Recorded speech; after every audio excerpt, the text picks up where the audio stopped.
Hola amigos, mi nombre es Michel Texier. Les doy la bienvenida a la tercera parte de este primer módulo del curso de prevención del estrés laboral y de síndrome de burnout de ECMC Capacitación y Competencias, y del cual ustedes ya tienen que haber visualizado las primeras dos partes y acompañado esta visualización por el estudio, ¿cierto?, del material teórico que acompaña este primer módulo. En esta tercera parte nos vamos a referir exclusivamente a las variables psicológicas protectoras respecto al estrés laboral, es decir, qué condicionantes psicológicas de cada individuo le permiten afrontar en mejor medida la exposición a elementos estresantes que podrían eventualmente desencadenar trastornos de ansiedad, un síndrome general de adaptación, que fue el concepto que tratamos fundamentalmente en la primera parte de este primer módulo, y en un futuro próximo, digamos, en los siguientes módulos, lo que va a implicarse el eje central de nuestra propuesta, que tiene que ver con el reconocimiento de la presencia del síndrome de burnout, del síndrome del trabajador quemado, y los elementos y las herramientas que nos van a permitir afrontar este trastorno y superar las problemáticas que el excesivo afrontamiento a elementos estresantes provoca en nuestro desempeño como individuos, en nuestra condición emocional y en nuestra estructura psicológica. Hay algunos autores que han investigado las relaciones entre personalidad, estrés y salud desde una perspectiva bastante ecléctica y bastante globalizadora. Desde un enfoque global, la importancia siempre se va a establecer en identificar las variables que contribuyen a un mayor bienestar y un mejor estado de salud. Es decir, van a poner el énfasis en pretender que la salud del individuo sea lo fundamental, lo primero a tener en cuenta. Un trabajador sano, un trabajador en óptimas condiciones personales va a producir sin duda alguna mejores resultados en su desempeño laboral, una mayor productividad, una mayor percepción de satisfacción en relación con el desempeño laboral específico. Y un trabajador feliz, un trabajador contento, una persona que le agrada lo que realiza, que se siente realizada con su trabajo y no solamente lo percibe como una fuente de ingreso o como una fuente de alimentación o sobrevivencia, siempre va a propender a establecer mejores relaciones y va a facilitar la existencia de un mejor clima organizacional. Entonces nosotros vamos a hablar de que existen personalidades resistentes, así como hablábamos en la parte anterior de vulnerabilidad y describíamos algunos aspectos de la personalidad que volvían mayormente vulnerables a ciertas personas a los elementos estresores. Aquí vamos a hablar de qué es lo que hace que una personalidad resulte más resistente. Hay una propuesta de un estudioso que es Cobasa, que habla de la personalidad resistente fundamentalmente en base a tres dimensiones. La primera es el compromiso de la persona con sus propias metas y valores, con lo que es y con lo que hace. Es decir, el compromiso de la persona con lo que él considera que es su esencia fundamental.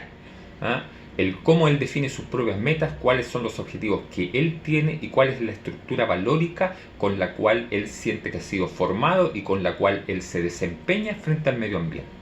Y además va a tener un compromiso fundamental en relación a lo que él hace, es decir, él se va a sentir parte de lo que hace, y en función de la autoexigencia, su satisfacción va a tener que ver en relación directa con los resultados positivos de aquellas tareas que afronta. En segundo lugar, va a tener que ver con el control, la creencia de que se puede llegar a influir en el curso de los acontecimientos. De hecho, en contraste a lo que acabamos de plantear, una de las circunstancias que va a estar muy bien explicada en lo que es el síndrome de desesperanza aprendida o el trastorno de indefensión aprendida, tiene que ver con la sensación, lo vamos a señalar muy tangencialmente en este momento y vamos a entrar en profundidad más adelante. Tiene que ver con la sensación que el sujeto tiene que, independientemente de lo que él haga, independientemente de cualquier paso o tarea que él acometa, no puede ejercer ningún tipo de cambio en las circunstancias ambientales que lo rodean. Cuando el sujeto tiene la creencia de que tiene una cierta parte del control, de que puede llegar a influir en el curso de los acontecimientos, en el rumbo que los procesos adquieren, se va a sentir mucho más satisfecho, va a tener menor vulnerabilidad a los elementos estresantes y va a fortalecer su resistencia, ¿cierto?, a la presencia de sintomatología de estrés. Y lo tercero es el reto, la creencia en que el cambio y no tanto la estabilidad es lo que resulta normal. Este último aspecto facilitaría una mayor flexibilidad y tolerancia a la ambigüedad a las personas resistentes.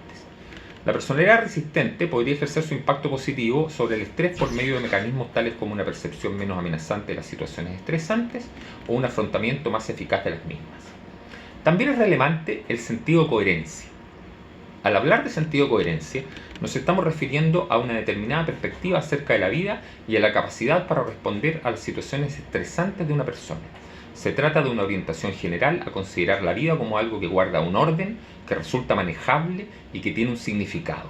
Esta actitud daría como resultado un modo de pensar y actuar caracterizado por una confianza interna, que conduce a las personas a identificar, utilizar, reutilizar y beneficiarse de los recursos que se encuentran a su disposición.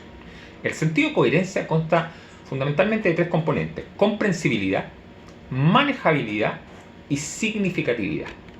Esto es definido según Antonovsky de la siguiente manera. El sentido de coherencia sería una orientación global que expresa la medida en que una persona tiene un sentimiento dominante y duradero, aunque a la vez dinámico, de confianza en tres elementos fundamentales: que los estímulos internos y externos que encontramos a lo largo de la vida se encuentran estructurados, son predecibles y explicables. Es decir, que es fácil entender qué es lo que ocurre porque se reconoce un patrón, porque se puede suponer con alto grado de certeza qué es lo que va a ocurrir y porque la explicación nos resulta coherente. En segundo lugar, que existen recursos disponibles para cubrir las demandas que estos estímulos nos plantean, es decir, que contamos con las herramientas necesarias para asumir con éxito las tareas a las cuales nos abocamos. Y por último, en tercer lugar, que esas demandas representan desafíos dignos de interés y compromiso. Es decir, la persona cuando siente que una demanda a la que se ve expuesta, cuando un requerimiento laboral se le establece como meta y él siente que es capaz de llevarlo a cabo con éxito, que es un desafío que está a la altura de sus capacidades y a la altura de sus méritos, él va a percibir que es digno de su interés, es digno de brindarle tiempo, calidad de tiempo y de poner a disposición del logro de esta demanda todas aquellas herramientas de las cuales él dispone, y lo hace además con un alto grado de compromiso, y esto también va a fortalecer, en virtud de estos elementos relacionados con la coherencia, el desarrollo de una personalidad mucho más resistente al estrés. Cuando hablamos de comprensibilidad, nos estamos refiriendo a la medida en que los acontecimientos se perciben como repletos de sentido, como información ordenada, consistente, estructurada. La persona con altos niveles de comprensibilidad espera que los estímulos que encuentre en el futuro sean predecibles, sean ordenados y por lo tanto se puedan llegar a comprender. Se trata del componente cognitivo del sentido de coherencia. La manejabilidad hace referencia a la medida que una persona percibe que los recursos que se encuentran a su disposición son adecuados para hacer frente a las demandas planteadas por las situaciones a las que se enfrenta. Si nos referimos a los recursos, estamos hablando tanto de los propios recursos, por ejemplo, las propias capacidades, como a recursos externos, por ejemplo, la ayuda de otras personas. Es decir, una persona con una personalidad resistente y con un alto nivel de coherencia va a sentir que aquellos recursos que provienen de terceros también son parte de las herramientas con las que él cuenta para resolver algún tipo de problemática. Se trata de un componente instrumental, comportamental del sentido de coherencia.